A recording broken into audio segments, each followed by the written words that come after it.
As the 2026 general elections approach, there is an anticipated rise in misinformation and hate speech, especially from political rivals and parties.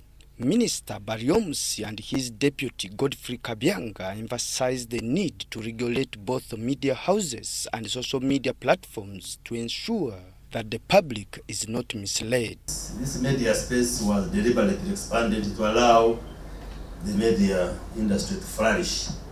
But let us do our work within the limits of the law and the policy guidance that we have in place. We shall not tolerate impunity, for instance, for a radio station, a TV station to start promoting hate speech. But now, communication has changed completely, has become more complicated and very complex and very dynamic. And UCC is regulating such. A lot of hate speech. The other day, the Honourable Minister, the Mufti, rang me.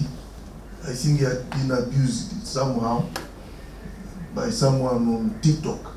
And I think it was even a message on ED Day. He was suggesting that probably TikTok should be closed.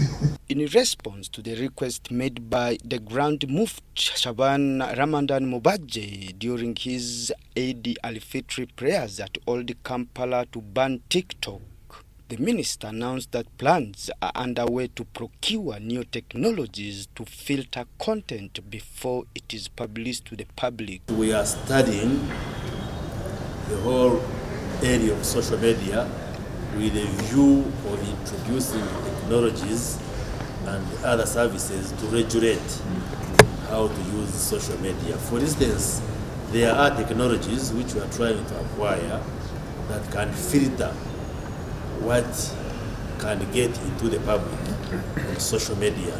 The minister also revealed that ongoing negotiations between government and Facebook are aimed at reopening the platform in Uganda after it was blocked during the 2021 general elections for allegedly being partisan. Many people usually pose the question to the Minister of ICT, when are you opening Facebook? And we have often explained that Facebook was closed by government because it also overstepped its mandate. All these platforms and agencies and partners are here at the invitation of Ugandans. So when you operate here, you must operate within the limits of the law.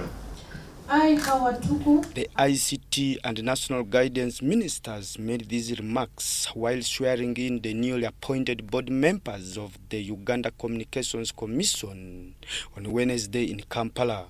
Dr. Charity Basaza was appointed as the new chairperson. Other members of the newly sworn-in board include Mr. Stephen Nakabugu, Mr. Bernard Katuraibe, Engineer Paul Odoi, Honorable Sylvia Musisi, Ms. Hawa Tuku, Engineer Geoffrey Agoi, and the Executive Director of the regulator, George William Tembo Nyombi. The incoming UCC board chairperson, Dr. Charity Basaza, pledged to work towards fulfilling UCC's mandate. We are committed to working closely with our esteemed stakeholders in creating a connected, inclusive, and prosperous Uganda. Executive Director of Uganda Communications Commission, George William Tembo Nyombi, commended the ICT Ministry for offering him a competent and professional 7-member team to work with. Thank you. We can never doubt your choice. Philip Aguta and Irene Nantongo for UBC News in Kampala.